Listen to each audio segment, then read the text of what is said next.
Hey, what's going on, everybody? My name is Dalton Brown at Dalton on Sports on Twitter. I am flying solo for today's edition of Touch 'Em All. Going to go rapid fire through all of the games on the MLB board today. There are actually a couple that I haven't fully handicapped yet. So for those two, I will go ahead and kind of pull back the curtain and go through the process a little bit over the air here. Take a look at the starting pitching matchups and other details, see what I can find. But plenty of picks on the board today. Massive card of games, 15 in total. So we'll go ahead and get started in just a moment. Give people a couple minutes to drop in here.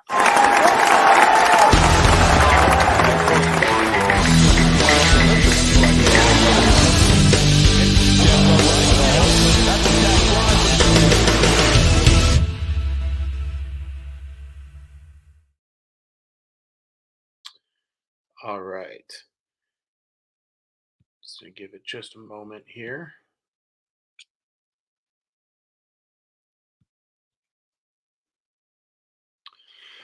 All right. First game on the board is going to be the Miami Marlins and the Chicago Cubs. Those two are going to get started in the afternoon today. It's the only afternoon game of the day. That game's at 2:20 Eastern, about 1:20 Central Time locally. That's going to be Edward Cabrera on the mound for the Marlins against Justin Steele pitching for the Cubs. As you can tell by the hat that I've chosen today, I am going to be on the Cubs today. First 5 innings, I'm going to go ahead and lay the half run. I got that coming in about minus 120. Kind of dive into why. A lot of it has to do with Justin Steele, the starter for Chicago. He's really been one of MLB's best pitchers so far this season. His expected ERA is a little bit over 3. 2 earned runs on 7 hits and 1 walk last week against Miami. Pitched pretty well in that game. I think honestly, I think he'll bounce back a bit here. I think he'll probably pitch even better today back at home. The Marlins did sweep that series last week over the Cubs, but all of those games are 1-run games. Miami, as is pretty well broadcast by now, is about 10. I think they're still 10-0 in 1-run games overall. So, I've said it a couple days in a row. I don't think that's sustainable. I think it has the Marlins a little bit overvalued in general in the market here. And I think Justin Steele is a guy that will bounce back and pitch well today. So a lot of it has to do with backing Justin Steele. Edward Cabrera has been just okay. This is a pitcher who's really struggled with walks at times this season.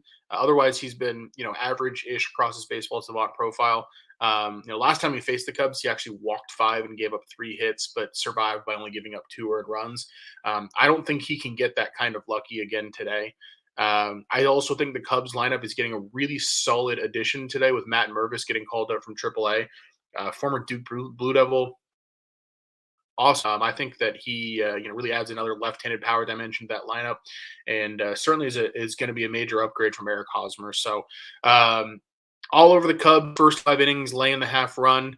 I think I don't mind the Cubs for the full game too. Full game money line comes in about minus 155. It's a little rich for my blood. If you wanted to play them on the run line, I wouldn't mind it. You look at the bullpens here. Chicago's bullpen ranks 4th overall this season in xFIP. Miami's bullpen ranks 27th. So I don't hate it, but bottom line here, this is a pitcher that I trust. Cubs are back home. I think in general, positive regression is going to come back their way today. So Cubs first 5 innings minus half a run at home against the Miami Marlins today. Next game, we're going to go to New York. We've got the Colorado Rockies heading east to take on the New York Mets. Rockies actually playing pretty good baseball. They just swept the Brewers at home. A lot of late scoring in those games. I think they won the game 9-6 last night. But travel spot here, almost cross country. They're coming down from elevation. We know that offense tends to struggle right after leaving Coors Field. Antonio Sensatella making his season debut today for the Rockies. He wasn't very good last year. Really struggled in general. Good chance he's limited here pitch count wise as well. His expected ERA last year was about 5.25. Horrifying baseball savant figures. Bottom 10 in a number of categories. He did see the Mets twice in 2021, 2 years ago. He pitched pretty well in those starts, but like I said, that's 2 years ago. Not a lot of experience here for the Mets against him. Really hard to know what to expect. On the flip side, I feel like Kodai Senga is pretty high variance right now as well. This is a guy who's got a bit of a strike throwing problem right now at the big league level. His expected ERA is close to 5. You look at his last 3 starts, 4 earned, 2 earned runs. And he's really faced an easy schedule so far this season. He's seen the Marlins twice, the A's, the Giants, and the Nationals. Um, that's not to say that the Rockies lineup is some huge challenge, but I'm not nearly as bought in on Senga right now as I was preseason. He kind of needs to show it. Um, Looking at these teams against right-handed pitching, Mets have the advantage. They're 12th in the league, Colorado 27th, but the Mets are really not playing well. They were just swept on the road in Detroit. Their offense, especially, really struggling at the moment. So hard for me to justify backing the Mets as a massive favorite here. I think they're about minus 260. Um, if I had to play this game, I would probably take Colorado at plus 230, just given the form of the Mets. I'm not quite enthused enough to do so, but if I had to, that's really the way I would look here. Continuing on down the National League board, we're going to head out west. The Washington Nationals are traveling out to Phoenix, take on the Arizona Diamondbacks tonight. Diamondbacks, pretty solid sized favorites here last I checked. Looking at them now, they're about minus 180. So big favorite spot for them. They are sending Merrill Kelly to the mound. Merrill Kelly has effectively kind of been their number two outside of Gallen the last couple years. But he's due quite a bit of negative regression here. And as a result, I'm actually going to be on the Washington Nationals first 5 innings plus half a run. You can get that around even money, minus 105. I'm a big fan of what I've seen from Josiah Gray so far this year for Washington. This is a guy who the Dodgers traded away in the big deal for Scherzer and Turner. Him and Keeper Ruiz were really the two big pickups in that deal for Washington. And he's starting to come around. He's starting to look really good. You look at his last 5 starts, 28 and 2/3 innings of work, only 5 earned runs, 27 strikeouts, only 11 walks, 23 hits allowed. So, guy with an expected ERA right around 3. He's been excellent. He's blossoming into the pitcher that Washington thought they were getting when they traded away Max Scherzer and Trey Turner to get him and Keefer Ruiz. On the flip side, I think we're looking at a lot of negative regression due from Merrill Kelly. His expected ERA close to 5.5. He's got an absolutely awful walk rate. You look other than that at his baseball savant profile, it's pretty average across the board. He did pitch okay against Washington last year, but I think he was in a bit better form last year than he has been so far this season. He's been really mixed with his results. He'll go out there and look great some starts, not great in others.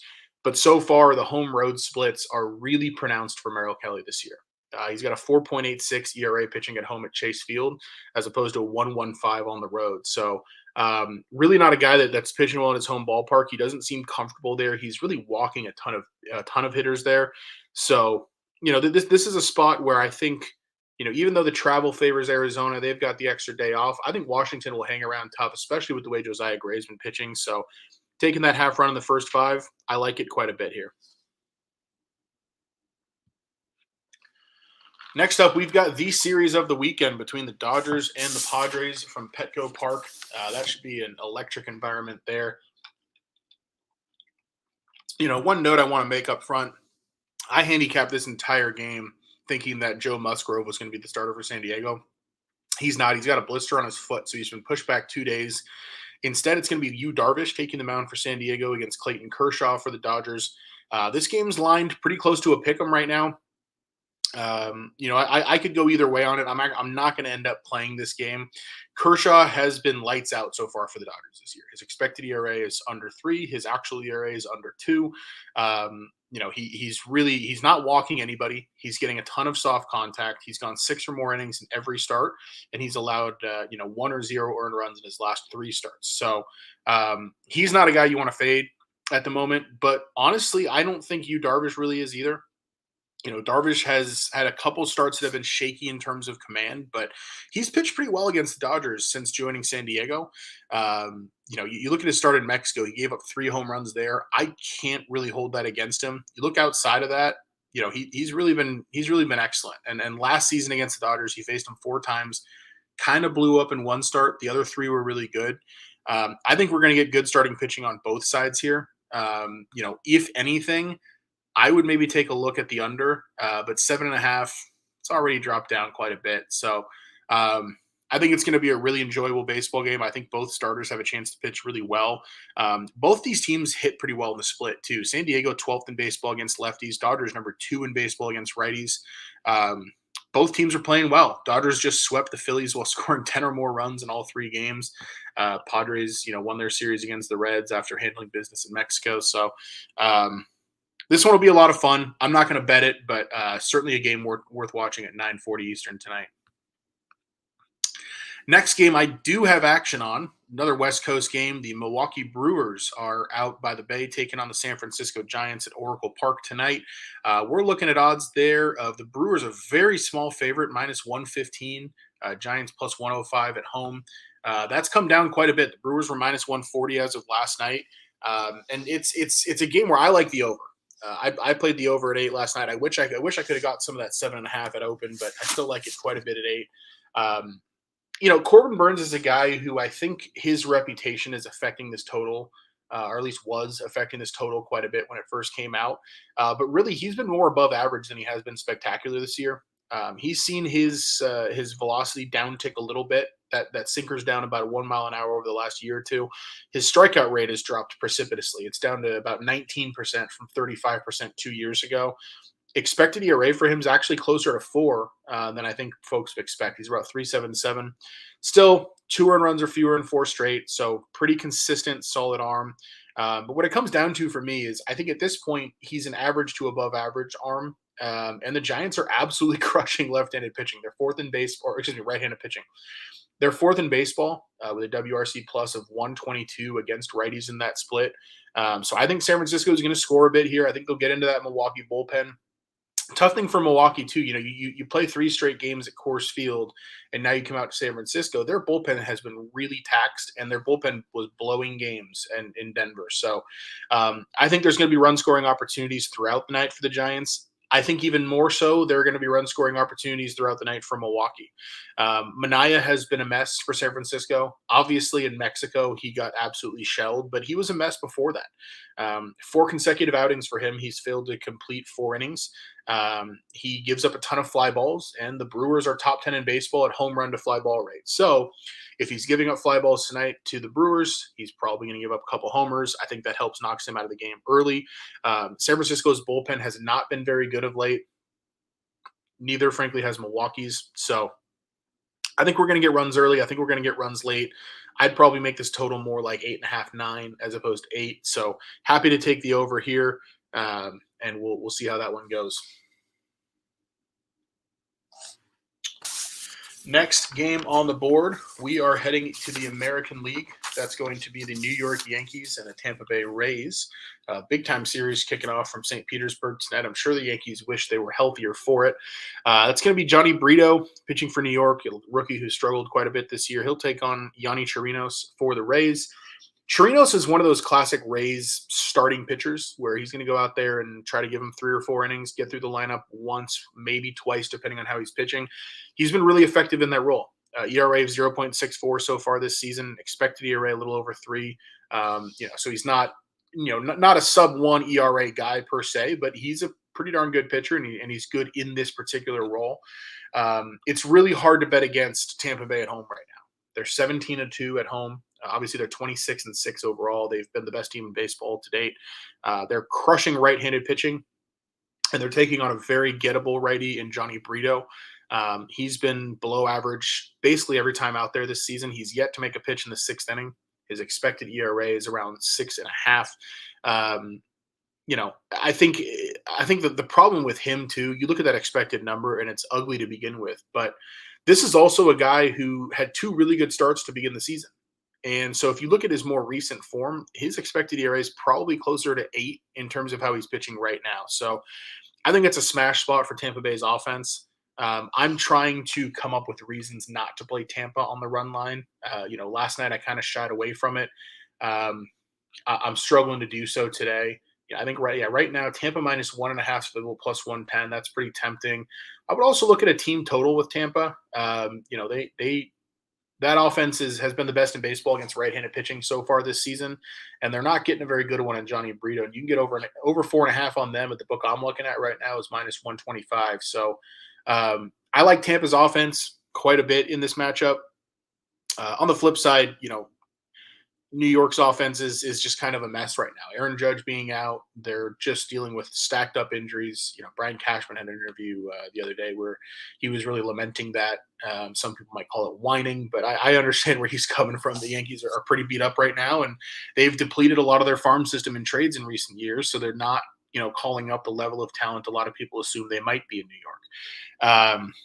Looking at it against righties, like I said, Tampa #1 in baseball, New York all the way down to number 20. Looking at these bullpens over the last 2 weeks, both of them actually outside the top 10. So there's reason to believe that, both outside the top 20. So there's reason to believe that, there could be some runs here. I don't like betting overs in that ballpark, though. Tampa Bay has been a machine on the run line. I'm probably going to play Tampa -1.5 at +110. I will decide by the end of the show whether that's going to be an actual play or not. Next game, Minnesota Twins. They're headed to Cleveland to start a series with the Guardians.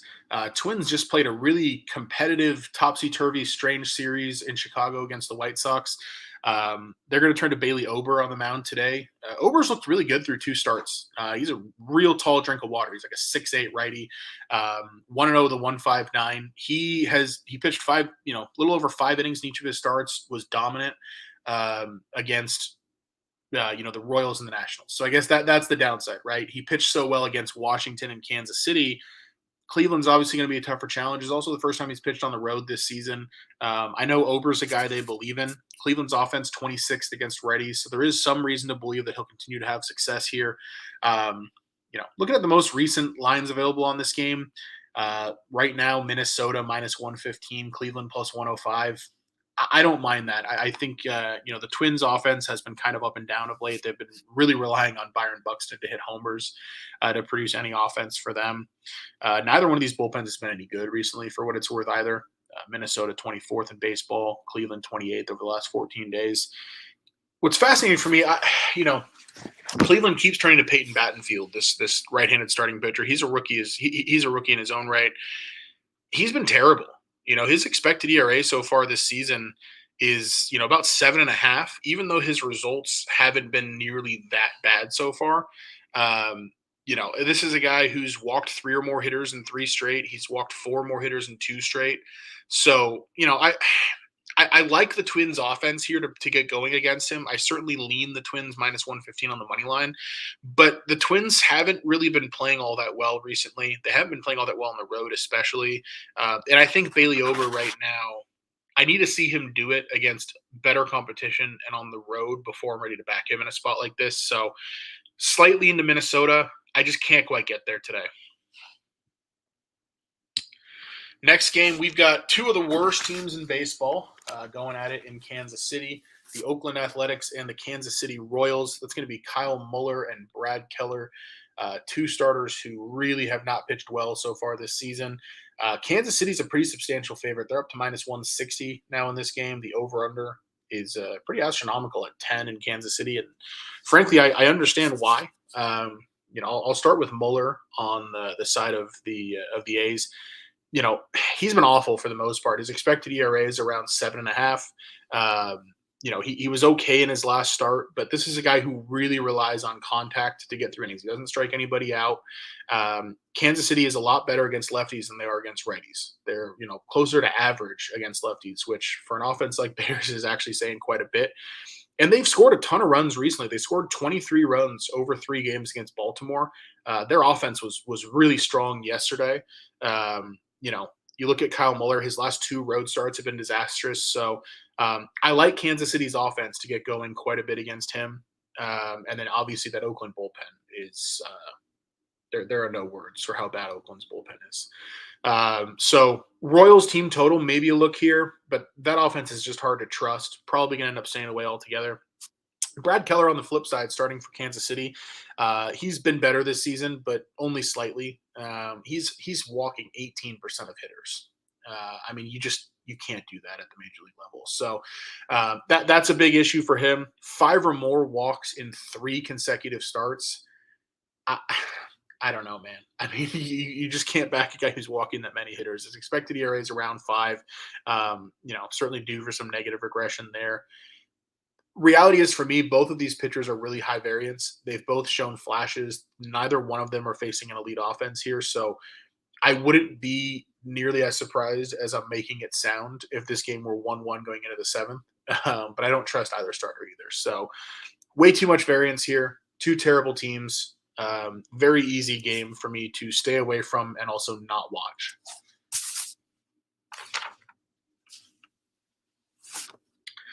Next game, we've got the Rangers and the Angels. Now, this is one of the games that was not on the board last night when I was going through my handicapping.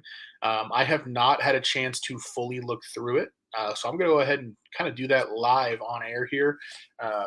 Pull up some baseball savant stats on both these guys, take a closer look at what we're dealing with. It's going to be Dane Dunning starting for Texas against Tyler Anderson for the Angels. Angels, by the way, I say this all the time. It's important to note they are located in Anaheim. That's where this game is going to be played. It is not in Los Angeles. Angel Stadium's way down the 5 freeway. It's almost on another planet. Um, it would take you a long time to get down there. I wouldn't suggest doing it. So, I'll start by looking at Dane Dunning. He'll be pitching for Texas here. 2-0 with a 1.77 ERA. The numbers look great for him, but he hasn't been starting. He's been working exclusively out of the bullpen for them. This is a guy who relies on soft contact, 7th percentile K rate, so he's not striking anybody out. 7th percentile whiff rate, 4th percentile chase rate. Really just, he's either going to get soft contact or he's not, and that's how he's going to live or die. He's not going to be in this game very long, I don't think. You look at his recent outings. Let's see. April 28th, 3 1/3 against the Yankees, 2 earned allowed. April 24th, an inning and 2/3 in Cincinnati, 2 earned allowed. So he's not pitching well either. He's given up runs his last few times out. I think we're probably looking at 3 innings from him. I wouldn't be surprised if the Angels got after him for a couple runs. Let's take a look at the Angels' offense against righties this year. Angels' offense. All right, 14th in baseball, WRC plus 104, slightly above average against righties. Wouldn't be surprised if they score a bit off of him, and they're going to get a long look at that Rangers bullpen. Looking at these bullpens, let's take a look at them ranked by xFIP over the last 14 days. Yeah, that Rangers bullpen last 14 days, 29th in baseball. Only Oakland has been worse. That expected FIP is at about 5.27. Taking a look at the ERA for them over the last 14 days, not a whole lot better. They're at 24th in the league with a 5.71. So Anaheim playing well. They scored 11 runs yesterday in St. Louis. They swept the Cardinals in that series. I think they're going to get plenty of runs tonight against Dunning. So let's look at the other side with Tyler Anderson. I talked about it the last time I covered Anderson. He's kind of lost the mojo that made him an all-star last year with the Dodgers. Kind of speaks to the Dodgers pitching development. His baseball savant page, he's inducing some hard contact, but across the board, it's been bad. 11th percentile K rate, 22nd percentile expected ERA. That expected ERA is all the way up at 5.6. He just hasn't been the guy he was last year. Even his walk rate now is below average at the 46th percentile. So this is just not a guy who's figured it out anywhere but with the Dodgers. You look at his last 4 starts, 5 earned against the Jays, 6 earned against the Red Sox, 5 earned against Kansas City. And then he actually pitched pretty well all of a sudden at Milwaukee, 6.2 innings, 1 run. But the note I'll make there is that Milwaukee is the worst offense in baseball against left-handed pitching. So do with that what you will, right? I mean, he took advantage of a bad offense at Miller Park in that one. That opportunity tonight looks a little different. Texas is 12th in baseball against left-handed pitching. WRC plus of 109, that's pretty well above average. So I think both of these starters are ripe to give up runs tonight. You look at the Angels bullpen, it's actually been pretty good of late in ERA. Let's see if the advanced metrics back that up. Yeah, I mean, expected FIP with them closer to average, a little over 4. So I think you're dealing with an average bullpen in Anaheim, a bad bullpen in Texas, starters who are going to give up runs and not pitch deep. Angels being a small favorite here, I don't necessarily mind at home. I think over under 9.5 is accounting for that pretty well. That's a pretty high total to begin with. First 5 over under 5. I would say I lean to the over in the first 5 at 5 there. I would love to get a 4.5. I wonder if that's available at any other book. taking a closer look at taking a closer look at the team totals here. I think both teams are going to score. I think the Angels are probably going to score a little bit more. Angels team total over 4.5. Pretty tempting look there. I might end up adding that before the games start tonight. So just one direction that I'll be looking there, but there's a little bit of how the sausage is made live going through the games. Go ahead and pass that game for now, but lean toward Angels team total over. Next game, this one I did get a chance to take a look at last night. Houston Astros are heading to Seattle to take on the Seattle Mariners in a rematch of last year's ALDS. This is going to be Christian Javier on the mound for Houston, 2-1 with an ERA around 3.5. He'll take on Luis Castillo, the ace for Seattle. Righties 2-0, 1.82. He's been great so far this season. You look at Castillo recently, he's been a lot more mortal. 2 or more earned runs in 3 of his last 4. Nothing concerning there. It's not like he's been bad. He's just kind of been mortal. He did face Houston in the postseason. That's the only time he's faced them since 2019. 7 innings pitched in that game, 3 earned runs. So, he was all right. ERA for him, a little over 3. So he is due some negative regression, but that's still a really good number. What that tells me is that the above average pitcher we've seen his last 2 starts might be a little bit closer to reality than the elite pitcher, but this is still a guy who you don't necessarily want to bet against often. You look at Christian Javier, the problem for him is he's had a drop in fastball velocity. There was a piece on Gallery Sports this week that took a look at, the Astros pitching staff and some of the things that have affected them. Because of his loss in velocity, this is a guy who's relying a little bit more on contact. His fastball is down around 93 now. The results have stayed above average. He's still been pretty good. 1.01 whip in April. That's an excellent number for him. But, you look at his last few starts, kind of a mixed bag, right? I'll go through the last 6. 3 earned, 1 earned, 4 earned, 1 earned, 1 earned, 3 earned. Kind of bouncing back and forth. But, one thing I'll give to him, he's low variance, right? I mean, Javier is not a guy who's going to go out there and all of a sudden give up 7 runs. He'll keep you in a ball game. And I think the Astros offense, now that they've got Jordan back, I could see them scratching a couple against Castillo. I'm always going to be tempted to bet the Astros when they're an underdog. They're a little bit like the Dodgers in that way, where in order for them to be an underdog, I think things have to really be stacked against them. But, I don't really know that I want to get in front of Luis Castillo here. It should be a raucous crowd in Seattle. Friday night game. They really want to beat the Astros. The Astros just lost 2 of 3. Their form is just okay. So, that's kind of what I'm looking at here. Lean toward Houston. Not quite confident enough to play it. Looking at these bullpens, they've actually both been really good recently too. Seattle number 1 bullpen over the last 14 days. Houston number 7. I guess the other look that I would have is the under, but not at 7. A little bit too low there. Next game is going to be the Blue Jays and the Pirates as we dive into a robust interleague baseball card today. This one's going to be an overplay for me. I am happily taking the over at 9 last night. Let's take a look here at what we're looking at this morning. I guess this afternoon now. Still over 9. So still totally playable for me. I would play that over. We've got Chris Bassett taking on Rich Hill here. These are a couple pitchers who, one of whom is due for major negative regression and one of whom just hasn't been very good. And on what should be a pretty warm night in Pittsburgh, I think the ball is going to be flying all over the yard. These are 2 teams who are 106 or better in WRC plus. Again, in these respective splits, Toronto hits lefties well, Pittsburgh hits righties well. So, look, the reality with Rich Hill, I get it. His ERA is 4.18. He's allowed 2 or fewer earned runs in like 3 straight starts. The results for him have actually been pretty good, but I'm not buying it at all. If you look closely at those last 3 starts, he's allowed 6 or more hits in all of them. He's allowed a total of 20 hits over his last 3 starts while only allowing 3 earned runs. That's a level of luck that is just not sustainable at all. And especially when you're taking on an offense like Toronto.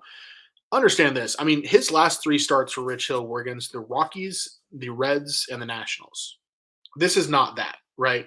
I think the Blue Jays are going to make him pay tonight. They're a much better team with runners in scoring position. So I'm expecting runs from Toronto. Same thing on the flip side, right? With the Pirates, Chris Bassett just hasn't been very good. Three or more walks in four of his last five starts. You look at the expected numbers for him. His expected ERA is over five. He just really hasn't been very good. Um, he was pretty good against Pittsburgh last season, but this is a whole different Pittsburgh offense now. This is a team that likes to run. This is a team that's hitting for contact a lot better. I just think at over nine, I think the total's a little too low for Toronto in most situations. This is a Toronto team whose bullpen is struggling. They allowed 13 or more hits in four consecutive games in Boston. They're really leaky right now as they head to Pittsburgh. So comfortably taking the over here at nine. At 9.5, I don't know that I'd still play it, but I think we'll get there tonight between these two. Next game, White Sox and the Reds. This is going to be from Cincinnati tonight. In about 3 hours, I will be on the road to Cincinnati. I'm going to go take in this game. I'm excited to watch Hunter Green pitch for the Reds, and I am all over the Reds here, both full first five and full game.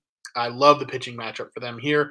I love the form of the White Sox. I love the fact that the White Sox played a 12-inning game yesterday, gave up 7 runs, used 6 relievers.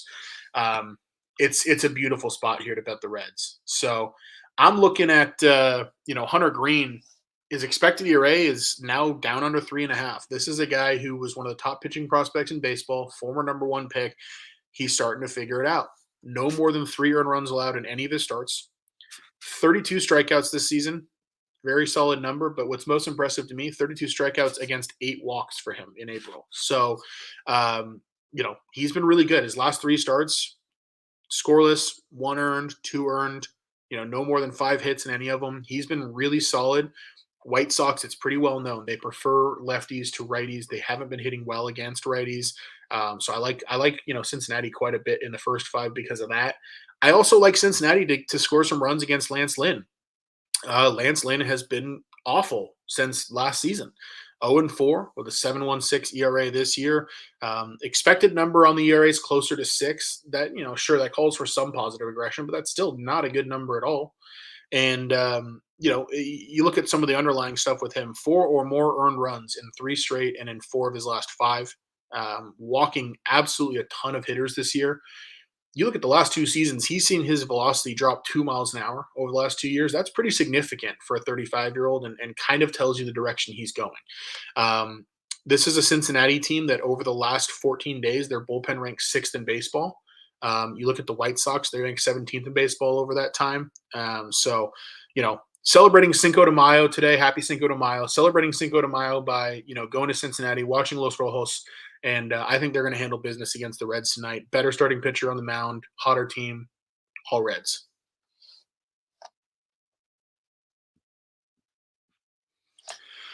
Red Sox and the Phillies as we continue interleague ball tonight from Philadelphia. A couple teams that I think are capable of scoring a ton of runs, and that total at 8 in this game looks pretty tempting. Phillies minus 164 favorites with Zach Wheeler on the mound. Wheeler has been dominant so far this season. His expected ERA is close to 3. You look at his overall numbers, 3 and 1 of the 3.86. It doesn't look dominant, but when you look at his baseball savant page, it is all red. This is a guy who's above the 85th percentile in a lot of categories. 6 shutout innings at Houston in his last start. That's an impressive place to pitch that well. 7 Ks in that game, only 3 hits allowed. So this is a guy who's pitching really well. The only thing concerns me with him, he has 3 walks in each of his 3 home starts. For whatever reason, he struggles a little bit with command at home in Philadelphia. Looking at Chris Sale, expected ERA for him approaching 5. Obviously the overall ERA 6.75 is ugly in and of itself, but he just hasn't been good enough. You look at 2 of his last 3 starts. 2 of his last 3 starts have been pretty good. 1 earned over 6 innings, but the start in between was really ugly. The problem with Chris Sale right now is you don't know whether you're going to get 6 or 7 innings with 1 earned or whether you're going to get 4 innings with 6 earned. He's just been really volatile. His results have been a ton of up and down, high variance. I don't like betting guys who are pitching that way. So 2 strong offenses. Boston 5th in baseball against righties. I could see them jumping on Wheeler a little bit. Philly bottom 10 against lefties, but they're getting more healthy. I don't really know what to make of them there. Look at the bullpens. Phillies has been a lot better than Boston's over the last 14 days, 5th versus 18th and xFIP. Um, so I think you could make an argument for either side here. Are the Phillies a little bit too big of a favorite? Maybe. Um, I wonder if this number's gone up at all from 8. No, still 8. Juiced a little bit to the over. Yeah, I mean, gun to my head, I'm playing it over here, but gun's not to my head, so I'm not going to play it. The next game down here is one of my absolute favorites of the night. Braves hosting the Orioles. It feels rare that you get this kind of a lopsided pitching matchup where you can really just hone in on one side and fire away. This is going to be Max Fried pitching for Atlanta against Dean Kremer pitching for Baltimore. And Baltimore's offense has been pretty good. The team as a whole has been pretty good. I think they've won like 8 of their 10 series this year. So I get it. I get the hype on Baltimore. Not here. Max Fried has been arguably the best pitcher in baseball so far this season. 1 run allowed over 16.2 innings of work, and that run he allowed was back on March 30th in their opener at Washington. He did not allow a run the entirety of April. He's been completely lights out, and he's consistently pitching deep into games too. So Fried's a guy kind of like Zach Gallen right now, kind of like Justin Steele right now. He's one of these pitchers that you just really want to get behind when you can. And this is a great spot to do it. Dean Kremer pitching for Baltimore has been an absolute mess. This is a guy who's allowed 4 or more runs in 5 of his 6 starts this season. He's been pretty terrible across the board. One of the more stark ways to look at this game, you look at expected ERAs for the two pitchers. Max Fried's expected ERA is 1.81. You just don't see numbers like that on expected numbers. You normally only see that on, an actual number that's due for some regression. Over 7 for Dean Kremer. He's been a mess. You look at the bullpen's last 14 days. Both have been top 10. But my problem is Baltimore yesterday used a ton of relievers. Grayson Rodriguez only lasted 3 2/3 innings on the road in Kansas City. They gave up 10 runs in that game. They gave up 23 runs overall over the last 3 days. Just not a bullpen that's pitching well. They've really been a mess. So I've got 2 plays here. I'm going to go ahead and take Atlanta on the run line. I like their starter better. I like their offense better. I like their bullpen better. So -1.5, you can get that around even money. I'm all over that. I'm also going to be playing Atlanta's team total over 4.5. I got that at -130. You can give me a team total over 4.5 with most teams in baseball against Dean Kremer, and I'm going to take it, but especially with Atlanta. This is a team that just swept Miami. Their offense is firing on all cylinders. I don't understand that number. I think it should be 5.5, especially at home in Atlanta. Great spot for them. So all over the Braves, full game run line, full game team total over 4.5. Plays that I absolutely love there. Last game on the board today, Detroit Tigers at St. Louis Cardinals. This is the other game that I have not had a chance to take a look at yet. This line was not posted for whatever reason in my book last night, even though I think it was pretty well known that we were going to have the 2 lefty starters. Looking at Matt Boyd on the mound for Detroit, they're going to be +200. St. Louis -220 at home with Jordan Montgomery on the bump. Over under 8 runs in this one. The Cardinals are off to their worst start since at least the early 70s. I think they're 10-22 now. They were just swept back-to-back by the Dodgers and the Angels. Only one of those teams is from Los Angeles. The other one's from Anaheim. But taking a closer look at these 2 pitchers, I'll go ahead and pull up the Baseball Savant pages and start diving in. Obviously, both lefties. The Cardinals are going to have a lot of righties in that lineup. Both Arenado and Goldschmidt are guys who prefer to take on left-handed pitching. So Cardinals at home against a lefty are typically a spot I like to look at, but the way they're playing right now, it's really hard to get behind them. Giving up 11 runs to the Angels yesterday. Oof. But you look at Jordan Montgomery, he's been pretty darn good for them. 2-4 record doesn't reflect it, but the 3.34 ERA definitely does. His expected ERA is around 3.5 as well. So there's no fool's gold there. He has been pretty good. Last 2 starts, 12 2/3 innings, only 1 earned run allowed. He's only allowed 1 homer all year, so he's not getting beaten by the home run ball. One thing about Detroit, though, they're a team that you really want to fade against righties, but against lefties, they're actually pretty decent. Right now, I'm showing them at a 98 WRC plus against lefties, so that's right at about average. But St. Louis, like I said, 7th in baseball, 117 WRC plus. For those of you who don't know, by the way that WRC plus number works, the average is 100, right? So 100 is major league average. So if you're looking at 117, that means you're 17% better than average. If you're looking at 98, that means you're 2% worse than average. So St. Louis mashes left-handed pitching. That's been the case for a couple years. No surprise there.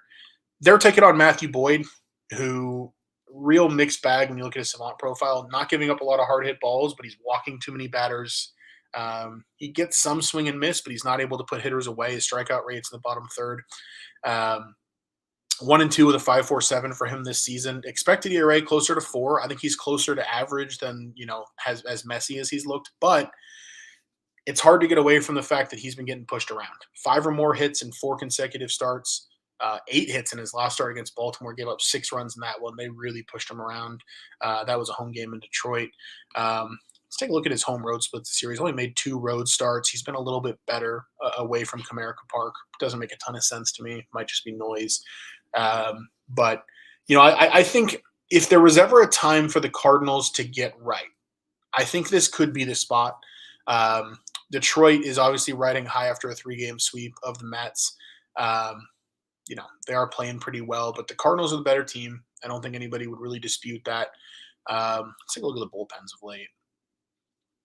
Last 2 weeks, Detroit bullpen, 8th in baseball in xFIP, 3.87. Pretty darn good.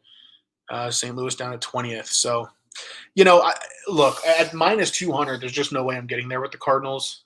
Not laying a run line with a team that's been struggling like this either. So this is a game I think I'm just going to stay away from.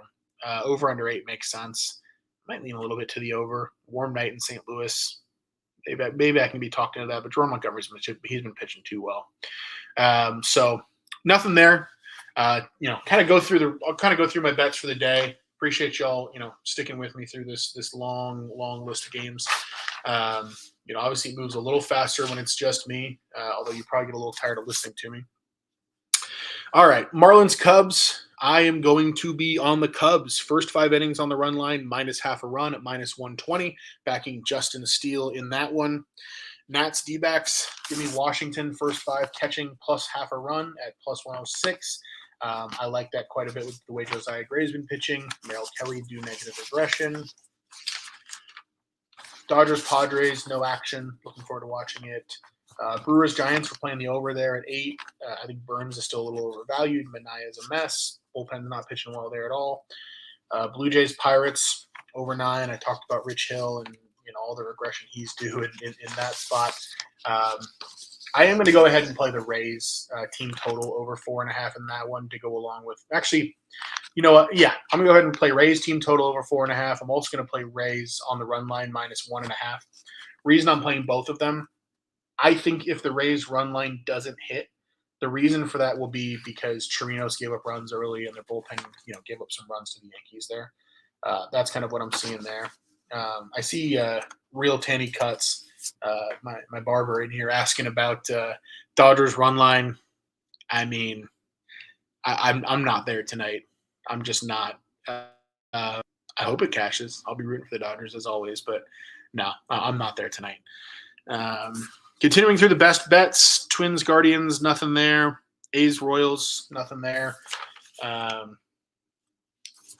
Astros, Mariners, pass. Should be a good game out there too.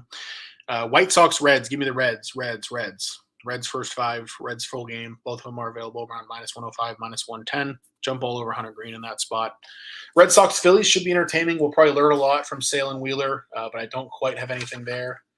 Angels, Rangers. I think I am going to go ahead and play the Angels on the team total over 4.5. So we'll go ahead and make that a best bet.